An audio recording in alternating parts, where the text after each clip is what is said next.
Hello बच्चों, स्वागत है आप सभी का आपके अपने चैनल गॉड क्लासेस पर। गॉड क्लासेस यानी मैथ्स भी एंड मस्ती भी।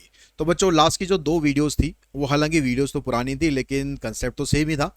तो इसलिए उस पर ज़्यादा मेहनत ना करके हमने जो पी वाई क्यू है इसकी फ्रेश वीडियो बनाई है, ताकि जो सी यू टी के पी वाई क्यूज़ हैं आप उनको ज़्यादा प्रैक्टिस कर सको। और लास्ट की जो दो वीडियो देखकर जिसमें मेट्रिसेस और डिटर्मिनेंट का जो बेसिक कंसेप्ट है, जो क्लास 12th में था, वही क्लास आपका अब सी यू टी के अंदर भी आपको वही पढ़ना है।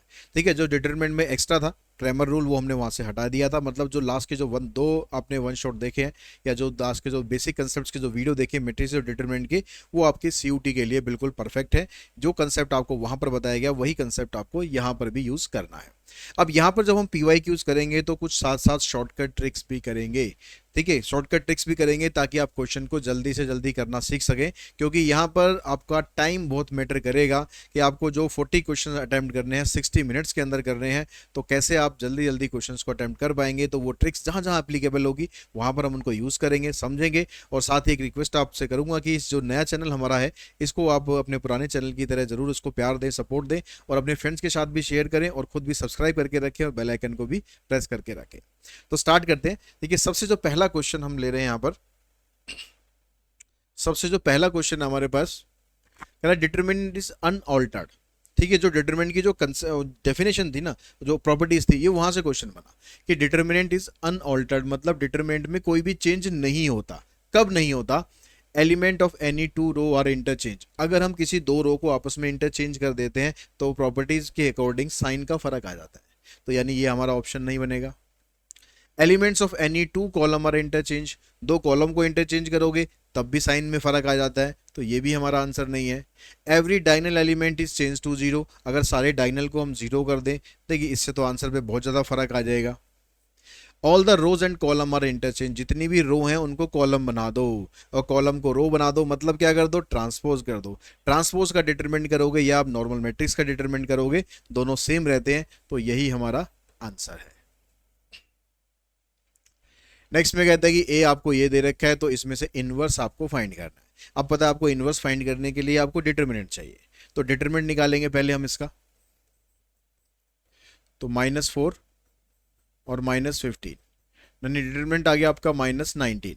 अब -19 आपके पास यहाँ पर है बस, तो मेरे ख्याल यही ऑप्शन बनेगा आपके पास। लेकिन फिर भी आप अभी क्योंकि यहाँ पर +1/19 भी है, तो अब यहाँ से इसका एडजॉइंट और चेक कर लो वो क्या बन रहा है।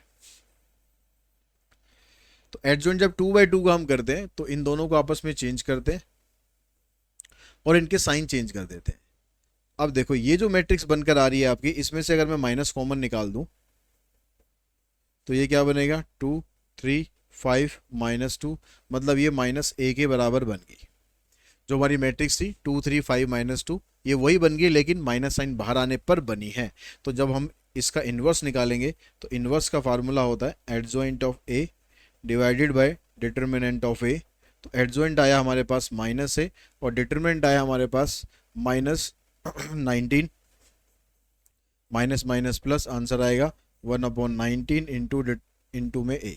तो यानी आंसर हमारा ये बनेगा। ये हम टिक कर देते तो हो जाता गड़बड़ मामला। ठीक है, इसलिए ध्यान से करना है।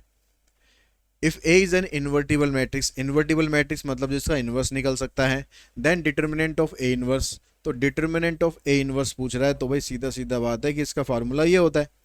ठीक है, इसका फार्मूला ये होता है 1/ में डिटर्मिनेंट ऑफ ए। ये हमारा आंसर हुआ। A and B are two matrices of order 4/m। A और बी दो मेट्रिसेस हैं, एक का ऑर्डर है 4/m, दूसरे का ऑर्डर है 4/n respectively, and m equals to n, और m और n दोनों आपस में इक्वल है। Then the order of the matrix 5a - 2b।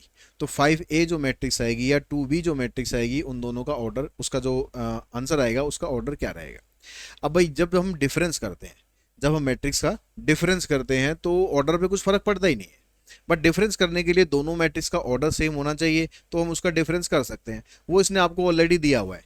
ए का ऑर्डर ये है, ठीक है, बी का ऑर्डर ये है। अगर मैं किसी स्केलर के साथ भी इसको मल्टीप्लाई करूंगा तो ऑर्डर पे तो फर्क पड़ेगा नहीं। और साथ में इसने आपको ये बता ही रखा है कि m और n दोनों बराबर हैं, तो मतलब ये दोनों ऑर्डर हो गए same.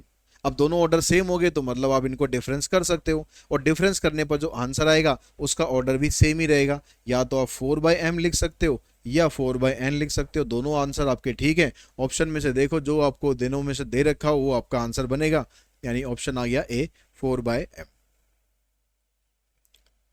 If A is a square matrix of order 3/3 whose elements are given by this, which of the following are not correct, इसमें से कौन सा करेक्ट नहीं है वो बताना है। तो आपको जो मैट्रिक्स वहां पर दे रखी है वो कह रहा है कि ए आई जे आई प्लस 2j डिवाइडेड बाय 5, ये उसके एलिमेंट्स है। तो अब यहाँ पर कह रहा है कि पहले हम ऐसा करते हैं कि पहले जो जो इसमें से इजी इजी हैं पहले हम उसको चेक कर लेते हैं, ठीक है। इनमें तो हमें वैल्यू निकालनी पड़ेगी, ए में और सी में तो वैल्यू निकालनी पड़ेगी। बाकियों को देखो, यहाँ पर कह रहा है कि ए ट्रांसपोज, ठीक है, ट्रांसपोज ट्रांसपोज ट्रांसपोज ट्रांसपोज, फिर यहाँ ट्रांसपोज, तो क्या ये ठीक है? देखो ए ट्रांसपोज का फिर ट्रांसपोज, फिर इसका ट्रांसपोज, फिर इसका ट्रांसपोज, ऐसे 4 ट्रांसपोज दे रखे हैं।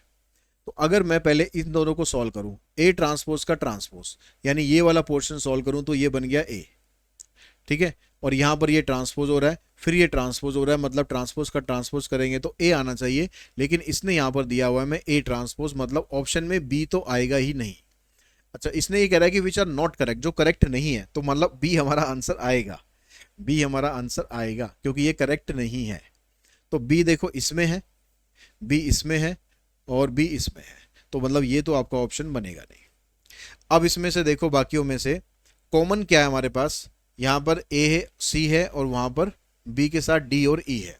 तो यहाँ पर देखो पहले इसके लिए भी हमें सॉल्व करना पड़ेगा। हाँ, यहाँ पर देखो ए आपके पास एक सिमेट्रिक मैट्रिक्स, अब ए सिमेट्रिक मैट्रिक्स है तो उसके लिए भी हमें निकालना तो पड़ेगा सारा कुछ, तो मतलब बाकियों में तो भाई सॉल्व करना ही पड़ेगा, तो सॉल्व कर ही लेते हैं फिर तो अब पहले इसी को ए को ही सॉल्व करो। ए में कह रहा है value of A12, A12, A23 और A32, इसकी वैल्यू निकालो। तो 1 2 का मतलब हो गया आई की जगह 1, जे की जगह 2, आई की जगह 1, जे की जगह 2 डिवाइडेड बाय 5। अब 2 3 है तो यहाँ पर 2, यहाँ पर 3, फिर -3 2 है तो आई की जगह 3 और जे की जगह 2 डिवाइडेड बाय 5। सॉल्व करो इसे, 4 + 1 5 आया, यहाँ से 2 3 6 + 2 8 आ गया, इधर से 4 प्लस में 3 7 आया, इसको सॉल्व करो, 8 5 13, 13 में से 7 गए 6, 6/5। यहाँ पर ये कह रहा है 6/5, मतलब ये तो करेक्ट है, तो ये हमारे आंसर में नहीं होना चाहिए। तो यहाँ पर देखो बी के साथ ये आंसर में ए दे रखा था, तो मतलब ये भी आपका आंसर नहीं है। अब बचा हमारे पास ऑप्शन ये और फिर ये, ठीक है। अब इसमें से आप चेक करो सी को, ये ए हमने चेक किया, अब हमने सी चेक किया। तो सी में क्या है, A12, A13, A32, पहले इसकी वैल्यू निकालो, A12, A13 और A32। तो A12 की वैल्यू तो देखो आपने ये निकाली रखी है 5/5, दोबारा क्या निकालना, A13, तो यहाँ मैं 1 रखता हूँ, यहाँ 3 रखता हूँ, तो 3 2 6 + 1 7 हो गया। A32 भी आपने निकाल रखा है, ये -7/5, ये कैंसिल, ये आ गया आपके पास 1। अब इसकी जो राइट हैंड साइड है उसमें आपको दिया हुआ है A22, A23 और A31। A22 मतलब यहाँ पर 2 2 रखना है, तो 2 + 2 इंटू में 2, 2 3 रखेंगे, 2 प्लस में 2 इंटू 3 और 3 1 रखेंगे, 3 प्लस में 2 इंटू में 1। इसको सॉल्व करो, देखो 4 प्लस में 2 6 आ गया, यहाँ से 3 2 6 + 2 8 आया, और इधर से सारा ही प्लस में है ना, अच्छा इधर भी सारा प्लस में ही था, इधर से भी सारा प्लस में था, वो मैंने माइनस लिख दिया, उसकी वजह से माइनस लिख दिया, ये भी प्लस में है, 7 7 14, 14 और 5 19, ये आएगा 19/5, ठीक है। इसको देखते हैं, 2 प्लस में 3 5 आ गया, तो 8 से 14 और 5 19, ये भी 19/5 आ रहा है, तो ये दोनों बराबर आ रहे हैं, मतलब ये वाली स्टेटमेंट भी सही है, तो ये भी हमारे आंसर में नहीं होनी चाहिए। तो यहाँ पर सी दे रखा है तो ये भी हमारा आंसर नहीं बना, हमारा आंसर बनेगा ये। इसमें बी भी इनकरेक्ट है, ठीक है, डी भी इनकरेक्ट है और ई भी इनकरेक्ट है। इसको अगर आप सॉल्व करोगे तो ये इनकरेक्ट ही निकलेंगे, तो आप इस तरीके से इनको सॉल्व कर सकते हैं। उसके बाद आते हैं हम यहाँ पर, कहता है कि एक स्क्वायर मैट्रिक्स है इस called a unit matrix. Unit matrix अगर होती है तो उसके अंदर जो A11 और A22 है वो हमारा 1 होना चाहिए। तो A11 का मतलब हो गया कि यहाँ पर IJ बराबर होगा और यहाँ पर भी, यानी जब ये दोनों बराबर होंगे तो ये एलिमेंट हमारे 1 होने चाहिए और बाकी के टाइम पे वो सब 0 होना चाहिए, तभी आइडेंटिटी बनेगी ना। तो यहाँ पर देखो कि 1 आपके पास कब आ रहा है, ये कह रहा है कि ये 1 है जब I और J बराबर नहीं है, तो ऐसा तो नहीं होना चाहिए, I और J बराबर होने चाहिए। यहाँ पर कह रहा है कि I और J बराबर हैं तो ये 1 आ रहा है और I और J बराबर नहीं है तो ये 0 आ रहा है, तो यही आपका आंसर है। ठीक है, बाकी सब जगह में यहाँ तो -1 आ रहा है, यहाँ -1 आ रहा है, तो ये तो वैसे ही बनना नहीं है, तो ये आपका ऑप्शन बना बी। तो कुछ क्वेश्चन ऐसे होंगे जिसमें थोड़ा टाइम लगेगा, लेकिन कुछ क्वेश्चन ऐसे भी होंगे जिन्हें देखते आप आंसर भी बता दोगे। तो कुल मिलाकर सब कुछ बैलेंस हो जाता है। The correct value of ABC for which the matrix is a skew symmetric matrix are. अब स्क्यू सिमेट्रिक मैट्रिक्स के लिए यहाँ पर मैट्रिक्स तो दी होनी चाहिए, वो मैट्रिक्स तो गायब हो रखी है, तो ये क्वेश्चन इनकम्प्लीट है, इसको अभी छोड़ देते हैं हम। If order of A matrix A is M by P, एक मैट्रिक्स है जिसका ऑर्डर M by P है, and order of matrix B is P by N। A का ऑर्डर है M by P, B का ऑर्डर है P by N। कह रहा है कि what is the order of the matrix AB। तो AB को जब आप मल्टीप्लाई करोगे तो ये दोनों बराबर होने चाहिए, ठीक है, बराबर है। आंसर क्या आएगा, M by N। आंसर क्या आएगा, M by N। ये दो डिटर्मिनेंट आपको इक्वल दे रखे हैं, तो यहाँ से आपसे रिलेशन पूछ रहा है कौन सा आएगा। तो यहाँ पर देखो 3x² -28 इक्वल्स टू 6 -6, ये कैंसिल, इसको इधर ले जाओ, तो 3x² इक्वल्स टू 28 और x² की वैल्यू आ जाएगी 28/3। ऑप्शन बनेगा आपका D. The sum of the product of element of any row with the cofactor of the corresponding element is equals to. ये कह रहा है अगर आप कोई भी डिटरमिनेंट में आप किसी भी रो के एलिमेंट्स को लो और उनको उन्हीं के कोफैक्टर के साथ मल्टीप्लाई कर दो, ठीक है, जैसे A11 को मैं इसी के कोफैक्टर से मल्टीप्लाई कर दूं, A12 को इसी कोफैक्टर से कर दूं, A13 को मैं इसी के कोफैक्टर से कर दूं, तो यहाँ से जो वैल्यू आती है ये डिटरमिनेंट के बराबर ही आती है। ठीक है, the sum of the product of element of any row with the cofactor of the corresponding element is the value of determinant. अगर किसी दूसरी रो से कर देते हैं मल्टीप्लाई तो 0 आंसर हो जाता है। ठीक है, अभी यहाँ पर डिटरमिनेंट ऑफ ए आ जाएगा। ए आपको दे रखा है, बी दे रखा है, कह रहा है ए और बी दोनों इक्वल हैं, तो एक्स और वाई बताओ। तो भाई यहाँ से देखो एक्स की वैल्यू 2, वाई की वैल्यू 3, एक्स की वैल्यू 2, वाई की वैल्यू 3। आप कहोगे सर ऐसे ऐसे क्वेश्चन भी आते हैं, बिल्कुल आते हैं जी, PYQ से सारे ये, ठीक है, ऐसे ऐसे क्वेश्चन भी आते हैं। अब यहाँ पर कह रहा है कि भाई A ट्रांसपोज इंटू में A I के बराबर है, तो आप इसकी वैल्यू बताइए। तो इसका जो ट्रांसपोज है उसको A से मल्टीप्लाई करते हैं, इसका ट्रांसपोज लिखो पहले, इसका ट्रांसपोज आया 0 x x 2y y minus y z minus z z। इस ट्रांसपोज को हम A से मल्टीप्लाई करते हैं,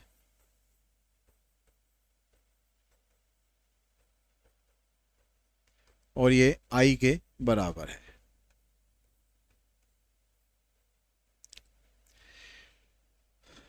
यहां से देखो मल्टीप्लाई करेंगे 0, ये 4y² और ये आ जाएगा z²। यहां से करते हैं इसको 0, इधर से 2y², इधर से -z², इधर से इसको मल्टीप्लाई करोगे 0 -2y² plus z²।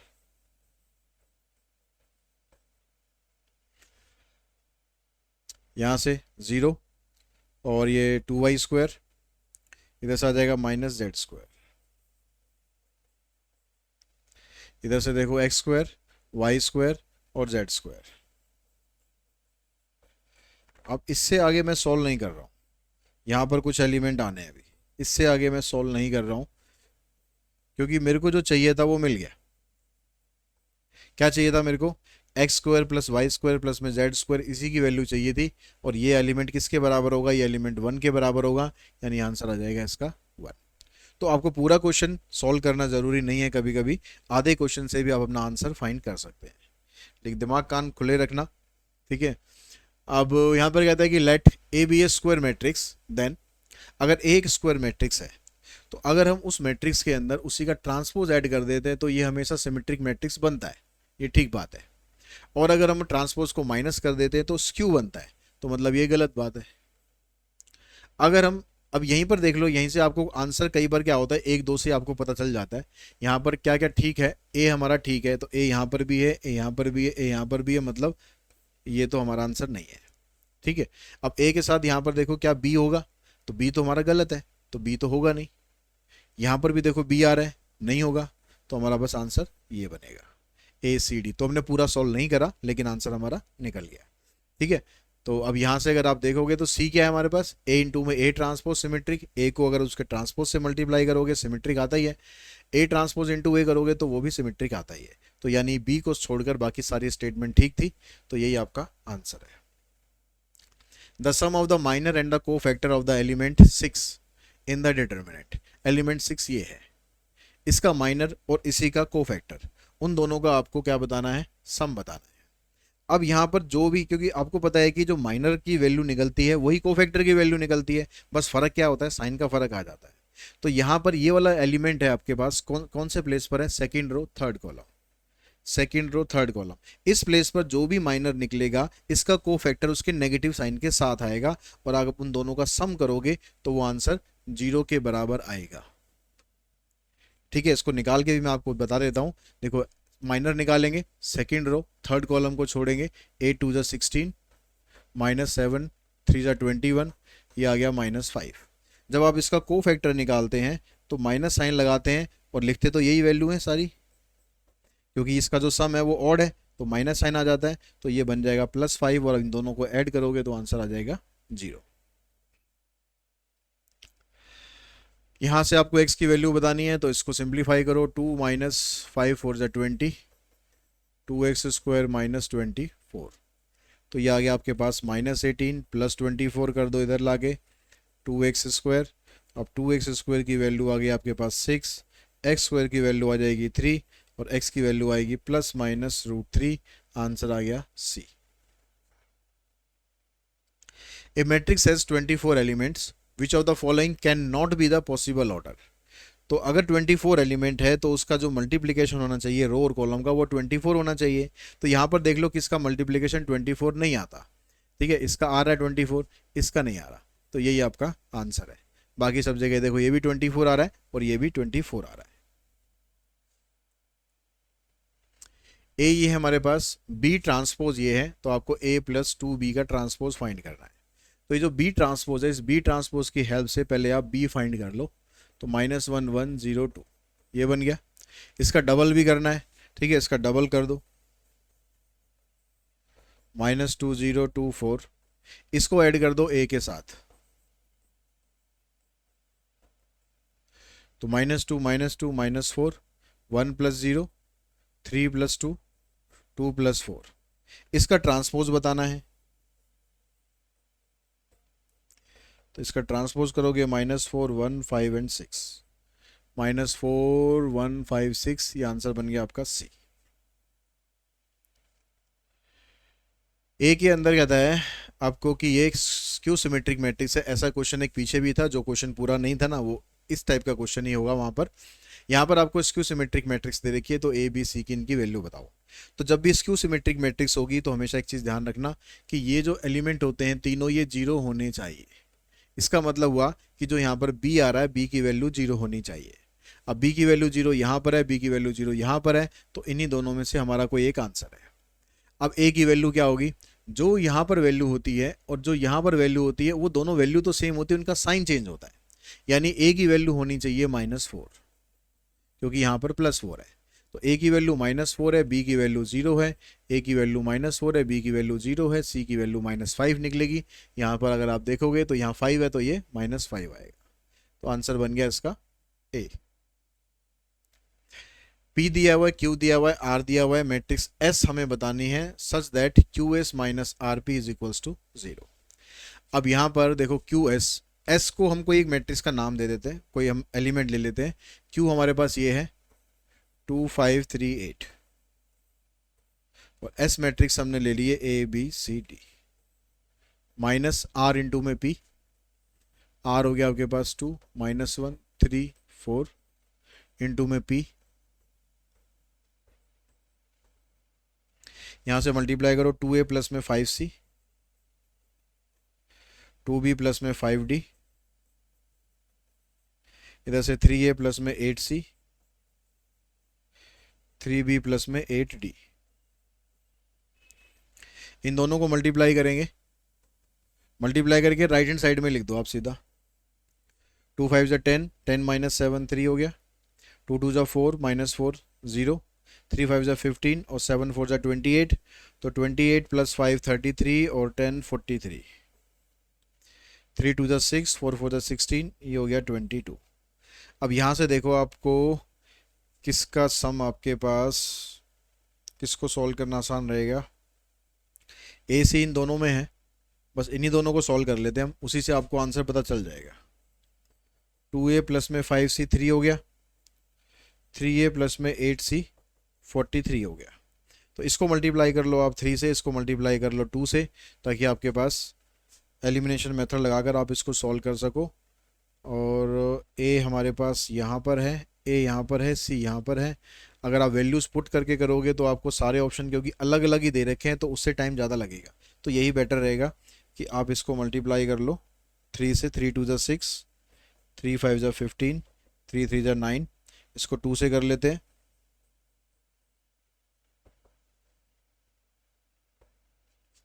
Sign change कर देते हैं, यहाँ से बना -c, 16 में से 9 7 और यहाँ 7, तो c की वैल्यू आ जाएगी आपके पास 77।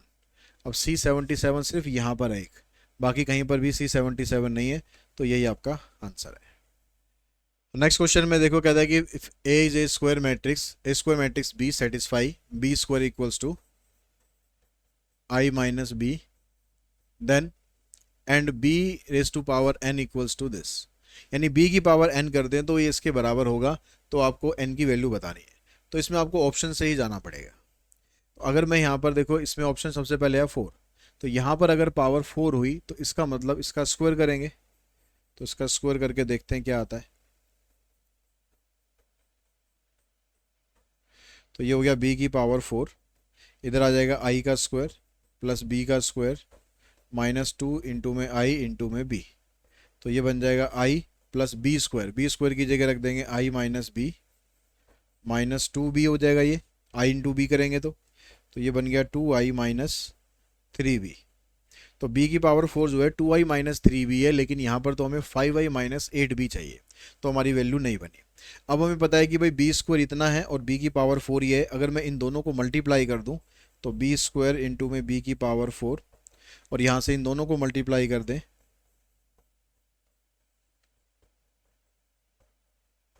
अब देखो ये तो b की पावर 6 हो गया, i को इससे मल्टीप्लाई करेंगे 2i square minus 3bi minus 2bi और प्लस 3b स्क्वायर। तो यहाँ पर 2i स्क्वायर का मतलब हो गया 2i, 3ib का मतलब हो गया 3b, ये बन जाएगा 2b, ये i था यहाँ पर, और 3b स्क्वायर की जगह वापस आप ये वैल्यू डालोगे तो इसको सॉल्व करके बन रहा है 2i माइनस 5b प्लस में 3i माइनस 3b, तो 2i 3i मतलब 5i हो गया, माइनस 8b आ गया। तो ये आपके पास बना क्या, b की पावर 6। तो b की पावर 6 इसके बराबर आ रहा है 5i माइनस 8b, मतलब आंसर आएगा आपका 6। नेक्स्ट क्वेश्चन है आपके पास, ये आपको वैल्यू दे रखी है 4x के बराबर, तो x की वैल्यू क्या है। तो ये हमारे पास वैल्यू दे रखी है यहाँ पर a b c है ना, इसकी वैल्यू कह रहा है ये 4x है। तो आप ऐसे क्वेश्चन में क्या करो, इसको पूरा सॉल्व करोगे, उससे बेटर ये रहेगा कि हम यहाँ पर a b c की कोई वैल्यू ले लें, कुछ भी आप वैल्यू ले लो, a b c की कोई भी वैल्यू ले लो। हमने मान लिया कि a की वैल्यू है 1, b की है 2, c की है 3, जीरो मत लेना बस, ठीक है, बाकी नॉन जीरो आप कोई भी वैल्यू लो। तो अब इसके हिसाब से डिटरमिनेंट बनाओ। देखो a का स्क्वायर करेंगे 1 आ गया, a इंटू बी और a into C, b into A, b का स्क्वायर फिर b इंटू सी यहाँ पर करोगे ए सी, फिर बी सी और सी का स्क्वायर, इसका डिटरमिनेंट निकालो। अब डिटरमिनेंट निकालने का जो सीधा तरीका है मैं आपको बता रहा हूँ, आपको कुछ नहीं करना कि प्लस माइनस चेक करना है। ये जो नंबर है -1 3, ये आप यहाँ पर लिखेंगे और ये दोनों नंबर आप यहाँ पर लिखेंगे। ठीक है, ये वाले जो दोनों नंबर है ये आप यहाँ पर लिखेंगे और ये दोनों नंबर आप यहाँ लिखेंगे। अब आपको क्या करना है, इसको मल्टीप्लाई करना है। 3 2 6, 6 6 36, इसको मल्टीप्लाई करना है। 9 4 36, -36 हो जाएगा। फिर इसको मल्टीप्लाई करना है किसके साथ, 2 9 और ये 3। ठीक है, हमने मल्टीप्लाई पहले इनको किया, फिर इनको किया, और फिर इन तीनों को मल्टीप्लाई करेंगे। तो 6 3 18, 18 2 36, माइनस का साइन। अब यही काम आप रिवर्स कर दो। अब पहले आप इनको मल्टीप्लाई करो, इन तीनों को। तो 9 4 36, यहाँ से 3 3 9, 9 4 36। ठीक है, इन तीनों को किया तो फिर 6 6 36 और माइनस ये हो गया -36। अब ये आ गया हमारे पास। अब इसमें देखो ये तो आपस में कैंसिल हो जाएगा, ये 36 हो गया, ये सारे माइनस थे सब प्लस हो जाएंगे। 36 36 36, तो ये आ गया, 4 बार करेंगे, 4 6 24, 4 3 12 और 2 14, 144। यानी जो डिटरमिनेंट आपका ये 144 आ गया। अब डिटरमिनेंट हमारा क्या आ रखा था यहाँ पर 4x। तो 4x की वैल्यू अगर मैं 144 लेता हूँ तो x की वैल्यू क्या बननी चाहिए, 4 3 12, 4 6 24, 36 बननी चाहिए। ठीक है, यानी ये जो x आ रहा है x की वैल्यू 36 बननी चाहिए। अब ये 36 कैसे बनेगी, हमने जो वैल्यू ली थी ये थी 1 2 3। अगर मैं इन तीनों को मल्टीप्लाई करूंगा तो 36 नहीं आएगा, 6 ही आएगा। अगर मैं इन तीनों का स्क्वायर कर दूं तो 36 आ जाएगा। तो यही हमारा आंसर बनेगा। यहाँ पर भी देखो 36 नहीं आएगा, यहाँ पर भी 36 नहीं आएगा, तो हमारा आंसर बनेगा a square b square c square. तो आप ऐसे ही क्वेश्चन को कर सकते हो या फिर कॉमन वगैरह निकाल के भी कर सकते हो, पर वैल्यूज पुट करके करोगे तो आपको ज़्यादा आसान रहेगा। The area of the triangle with vertex is this. Area of triangle आपको निकालना है। अब एरिया ऑफ ट्राइंगल निकालने के लिए आपके पास डिटरमिनेंट हो गया 1 4 2 7 4 13, 1 1 1। इसका डिटरमिनेंट फाइंड करना है और इसका हाफ करना है हमें। ठीक है, हाफ हमें करना है। अब इसका डिटरमिनेंट निकालने के लिए फिर मैं वही तरीका आपको बता रहा हूँ। यहाँ पर 1 1 है तो यहाँ पर 1 लिखो, यहाँ 1 लिखो, यहाँ 1 4 है, यहाँ 1 लिखो, यहाँ 4 लिखो। पहले इन तीन को मल्टीप्लाई करो, ये हाफ बाहर रहेगा ही। ठीक है, ये हाफ तो बाहर रहेगा आपका। तो यहाँ पर देखो 13 2 26, 7 और 4 4 16, माइनस का साइन। 4 2 8, यहाँ से 7 4 28, 13 1 13। बस को सॉल्व कर दो, डिटरमिनेंट आपका आ जाएगा। 26 7 33, 33 और 6, 33 और 6 49। यहाँ से करो 8 3 11, 11 और 8 19, 2 3 4, ये कैंसिल, आंसर आया 0। ए हमें ये दे रखा है, आई दे रखा है और हमें ये इसके बराबर दे रखा है, तो के की वैल्यू बतानी है। तो पहले आपको चाहिएगा ए स्क्वायर 8a प्लस के आई। तो ए स्क्वायर का मतलब हुआ 1 0 -17, 1 0 -17 is equals to 8 times of A plus में के इंटू में आई। यहाँ पर स्क्वायर करेंगे, देखो 1 + 0, 1 आ गया, 0 0 -1 -7, 0 49। यहाँ से आया 8 0 -8, 8 7 56, इधर से आ गया के 0 0 के। तो जो पहली वाली टर्म है यहाँ पर देखो ये 1 है, यहाँ पर ये 8 + के है। तो यहाँ से आप के की वैल्यू निकाल दोगे तो आ जाएगी -7। तो आंसर में ऐसा कुछ नहीं है कि भाई नन ऑफ दीज लिखा हुआ हो। तो अगर नन ऑफ दीज अगर ऐसा होगा तो फिर हम इसमें यहाँ से भी के की वैल्यू चेक करेंगे कि यहाँ से के की वैल्यू क्या आ रही है। अगर वहाँ से वैल्यू डिफरेंट आती है तो नन ऑफ दीज लिख देंगे, लेकिन ऐसा कुछ ऑप्शन में है ही नहीं, तो दूसरा चेक करने की ज़रूरत ही नहीं है। P दे दिया, Q दे दिया और आपको ये वैल्यू दे रखी है, तो मैट्रिक्स R जो आएगी वो क्या होगी, तो 5Q मतलब Q को आप 5 से मल्टीप्लाई करो, 5 2 ज़ा 10, 0, 5 2 ज़ा 10, 5 7 35, 5 1 ज़ा 5, 5 6 ज़ा 30, माइनस 3P। P आपके पास ये हो गया, 3 2 ज़ा 6, 3 2 ज़ा 6, 0 9 3 12, प्लस में 2R, R को तो R ही रहने दो, ये तो हमें फाइंड करना ना। तो इन दोनों को सॉल्व करो, 10 और ये माइनस माइनस प्लस हो जाएगा, 16 हो गया, 0 माइनस 6 माइनस 10 माइनस 0, 35 माइनस 9,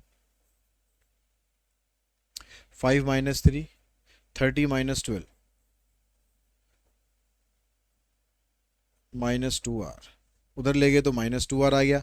यहाँ पर इस माइनस 2 को यहाँ से हटा के यहाँ पर कर दो डिवाइड में, सबको माइनस 2 से डिवाइड कर दो, यानी माइनस 8 3 5 माइनस 13 माइनस 1 माइनस 9, ये आपके पास आ गया R, minus 8 3 5 minus 13 minus 1 minus 9, ये बन गया हमारा आंसर।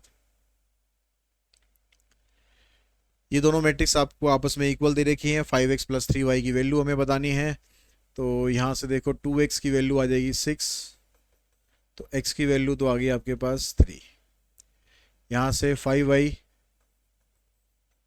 माइनस 5, तो y की वैल्यू आ गई -1। अब आपसे पूछा है 5x प्लस में 3y की वैल्यू, तो 5 इंटू में 3, 3 इंटू में -1, 15 माइनस 3 12, आंसर ये आया। ये दे दिया हमें, बी ये दे दिया, तो ए बी की वैल्यू बतानी है, तो इन दोनों को मल्टीप्लाई करना। मल्टीप्लाई करने से पहले देखो ये जो ए है इसमें एन एन एन है यहाँ पर, तो इस एन को अगर आप बाहर निकाल दोगे तो बचेगा क्या आपके पास, यहाँ पर आई बनेगा। यानी ये जो मैट्रिक्स है ये बन गई एन इंटू में आई, और इसको आप मल्टीप्लाई करना चाह रहे हो बी से, तो आइडेंटिटी को हम किसी से भी मल्टीप्लाई कर दें वो तो सेम मैट्रिक्स आ जाती है, तो ये बन जाएगी एन इंटू में बी, तो एन इंटू में बी, यानी ये आपका आंसर आएगा। If A matrix is both symmetric and A skew symmetric, अगर कोई मैट्रिक्स सिमेट्रिक भी है और स्क्यू सिमेट्रिक भी है, तो कंसेप्ट में भी मैं आपको बताया था कि अगर दोनों मैट्रिक्स सिमेट्रिक और स्क्यू सिमेट्रिक होती है तो उसको मैट्रिक्स को बोलते हैं कि एक जीरो मैट्रिक्स है। तो ये सारे क्वेश्चन थे जो कि हमने पिछले जो साल के पेपर्स थे उनमें से कुछ क्वेश्चंस लिए थे। तो आई होप आपको ये सारे क्वेश्चन समझ में आ चुके होंगे और इनका लेवल भी आपको समझ में आ चुका होगा कि किस लेवल की आपको तो तैयारी है मैट्रिसेस और डिटर्मिनेंट की करनी चाहिए। आज की इस वीडियो में इतना ही। Thanks to all of you.